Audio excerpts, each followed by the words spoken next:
Trump चाचा को फिर से लग गया एक बड़ा झटका और इस बार यूएई ने इनडायरेक्टली यूएस को वार्निंग दिया है, डॉलर दो वरना सारा ट्रेड यूहान में शिफ्ट कर देंगे। समझो, मतलब ऑयल अब ऑयल नहीं रहा, ये करेंसी का एक वेपन बन गया है। तुम्हें समझ में नहीं आ रहा है, बहुत बड़ा बवाल है। समझो, यूएई को डॉलर कहां से आता था? टूरिज्म से, रियल एस्टेट से और ऑयल के ट्रेड से। अब एक बात समझो, वॉर के प्रॉब्लम से सब कुछ तो स्टक हो गया है, तो डॉलर आएगा कहां से? अब मैं समझाता हूं ये बड़ा बवाल क्यों है। 1974 में यूएस और सऊदी की एक डील हुई थी जिसमें जितना भी ट्रेड करेंगे वो डॉलर टर्म्स में करेंगे। तो सारा का सारा मैन्युफैक्चरिंग, ट्रांसपोर्ट, सप्लाई चेन, इन सबका ट्रेड डॉलर टर्म में होने लग गया। अब इसे कहते हैं पेट्रो डॉलर सिस्टम। और पहली बार एक गल्फ कंट्री ने ओपनली बोला हम स्विच कर सकते हैं सारा ट्रेड यूहान में। और ये बात यूएई के सेंट्रल चीफ ने वॉशिंगटन जाकर बोला है और ये स्ट्रीट जर्नल ने खुद कंफर्म किया है। तो पहले क्या होता था, यूएस प्रोटेक्ट करता था गल्फ कंट्रीज को और बदले में मिलता था डॉलर डोमिनेंस।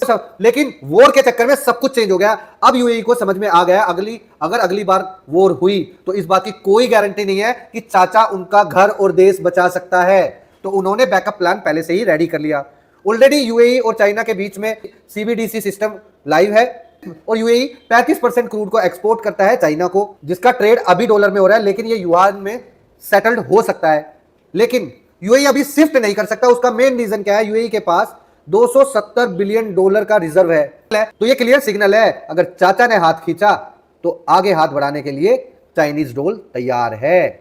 और वार का इंपैक्ट ऑलरेडी यूएई में आप देख चुके हो। फ्लाइट का कैंसिल होना, टूरिज्म हिट होना, रियल स्टेट इंडेक्स 16% डाउन होना, ये कोई कोइंसिडेंस नहीं है। और 12 से 14 अप्रैल को यूएई के प्रिंस चाइना के टूर पर थे और वहां पे बहुत सारी डील्स उन्होंने फाइनल किया। तो ये क्लियर कट है कि आने वाले समय में यूएई ट्रम्प चाचा के मुंह पे बहुत तगड़ा थप्पड़ मार सकता है और ये थप्पड़ इतना गहरा होगा कि कोई भी दवा उसको भर नहीं पाएगी। तो समझो, डॉलर हिलेगा, दुनिया हिलेगी और इस बार ट्रिगर यूएई के हाथ में है।